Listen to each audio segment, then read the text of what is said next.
بسم الله والصلاة والسلام على رسول الله. مرحبا بكم والسلام عليكم. درسنا اليوم بيتكلم عن ضرب الكسر في عدد صحيح. لو عندي كسر بيتكون من بسط ومقام، عايزة أضربه في عدد صحيح. العدد الصحيح احنا عرفنا إنه العدد الصحيح هو شنو؟ الواحد، الاثنين، الثلاثة، اللي ما بيكون فيها لا بسط ولا مقام. اللي فيه بسط ومقام بنسميه شنو؟ كسر. فعندي ضرب الكسر بعدد صحيح. القاعدة بتقول إنه ناتج ضرب كسر عادي في عدد صحيح هو كسر بسطه ناتج ضرب العدد الصحيح في بسط الكسر، ومقامه هو مقام الكسر. دي القاعدة حنمشي نتعرف عليها أكتر ونشرحها بشكل أوضح. طيب ناخد مثال. مثلا عندي 7، الكسر 7 على 9، ده كسر لأنه بتكون من بسط ومقام، مضروب في الاثنين. 2 عدد صحيح، قلنا العدد الصحيح اللي ما بيكون فيه لا بسط لا مقام، صح؟ ده عدد صحيح وده كسر. لما أضرب الكسر في العدد الصحيح كيف حتحصل على النتيجة؟ أو العملية الحجرية بتكون كيف شكلها؟ بتكون كالآتي: أضرب البسط في العدد الصحيح والمقام يقعد زي ما هو، يعني التسعة دي هتقعد زي ما هي، ما في حاجة حتتغير في التسعة، فقط حضرب البسط في العدد الصحيح اللي مدينا اللي هو الاثنين. 7 في 2 بكم؟ ب14، عفوا 14 على التسعة حتقعد زي ما هي. طيب حنحاول ناخد أمثلة كتير عشان الدرس يوضح أكتر، والدرس سهل جدا ما فيه حاجة صعبة.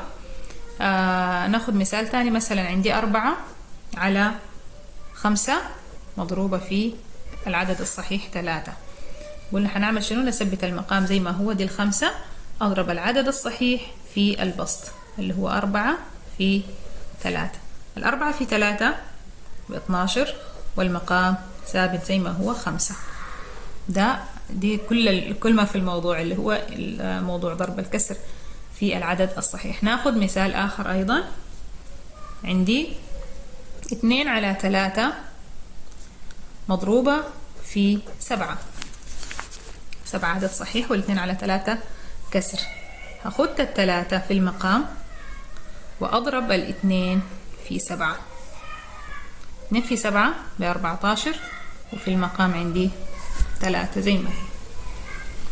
طيب هل الموضوع بيفرق لو جاني العدد الصحيح بقدام والكسر بورا؟ يعني جاتني 15 هنا، وهنا عندي مثلا 3 على 2. هل بيفرق؟ ما بيفرق في أي حاجة. نفس الخطوات، أخذ المقام هنا ثابت وأضرب البسط في العدد الصحيح اللي هو 15 في 3. 15 ضرب 3 ب45 على الاثنين، طبعا المقام ثابت 2. واضح ولا لا؟ طيب إذا جاني دي طبعا كسور عادية، يعني كسر عادي قد يكون عادي وغير عادي. يعني عادي إذا كان البسط هنا في الحالة دي زي البسط هنا أصغر من المقام فده كسر عادي، وهنا البسط أكبر من المقام فده كسر غير عادي. طيب إذا جاني كسر مركب، يعني مثلا زي 2 و3 على 6، ده كسر مركب مضروب في عدد صحيح اللي هو 4. أول خطوة بعملها قبل ما أضرب إني أحول هذا الكسر المركب إلى كسر عادي. طيب احنا أخذنا كيف بنحول الكسر المركب إلى كسر عادي، اللي هو أضرب العدد الصحيح في المقام. 2 في 6 ديني 12، أزود عليها 3 بقت كم؟ 15،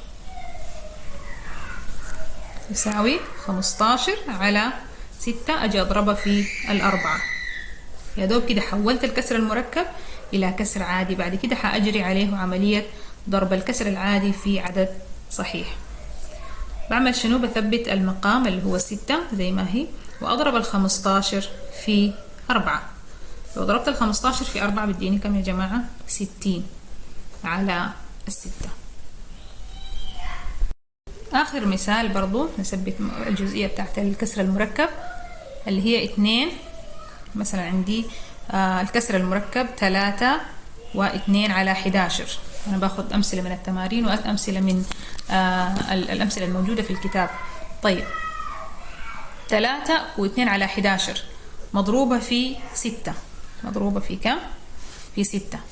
أول شيء الخطوة الأولى إني أحول هذا الكسر المركب إلى كسر عادي. الكسر المركب ده بحوله لكسر عادي، اللي هو أضرب العدد الصحيح في المقام 3 في 11 ب33، أزود عليها 2 بقت كم؟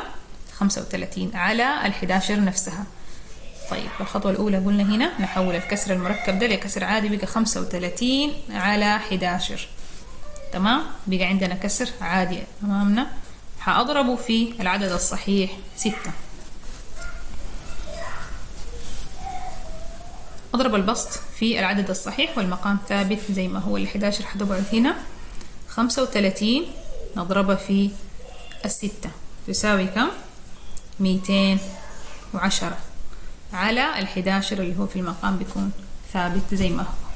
أتمنى يكون الشرح واضح، وأصلا الدرس ده تحديدا يعني سهل وما محتاج يعني درس سهل إن شاء الله. طيب اللي هو الدرس كنا بنتكلم عن ضرب الكسر بعدد صحيح. قلنا لما يدينا كسر ومعاه عدد صحيح نضربهم في بعض، أضرب البسط في العدد الصحيح والمقام يقعد زي ما هو.